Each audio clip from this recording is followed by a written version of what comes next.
தமிழகத்தில் மேலும் ஒரு தனியார் மருத்துவக் கல்லூரிக்கு அனுமதி வழங்கப்பட்டதை அடுத்து சென்னையில் 335 இடங்களுக்கான மாணவர் சேர்க்கை கலந்தாய்வு நடைபெற்று வருகிறது. இது தொடர்பான தகவல்களை தருகிறார் எமது செய்தியாளர் சங்கரன்.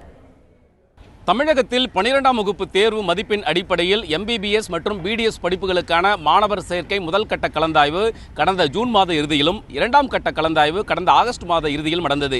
இந்த இரண்டு கட்டங்களாக நடந்த கலந்தாய்வில் MBBS படிப்புகளை பொறுத்தவரை 3486 இடங்களும், BDS படிப்புகளில் 855 இடங்களும் நிரப்பப்பட்டன. தமிழகத்தில் ஏற்கனவே 13 தனியார் மருத்துவக் கல்லூரிகள் இருந்த நிலையில் நேற்று புதிதாக ஒரு தனியார் மருத்துவக் கல்லூரிக்கு மத்திய அரசு அங்கீகாரம் அளித்திருக்கிறது. இந்த கல்லூரிக்கு 97 இடங்களை அரசு ஒதுக்கீட்டின் கீழ் நிரப்புவதற்கு அனுமதி வழங்கப்பட்டிருக்கிறது. இதன் காரணமாக ஒட்டுமொத்த MBBS காலி இடங்களின் எண்ணிக்கை அதிகரித்திருக்கிறது.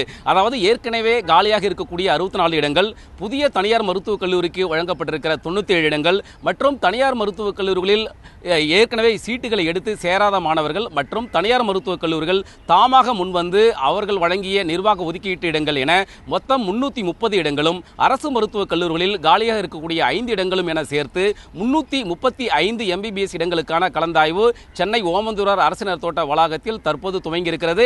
இந்த கலந்தாய்வு இன்று மாலை வரை நடைபெறுகிறது.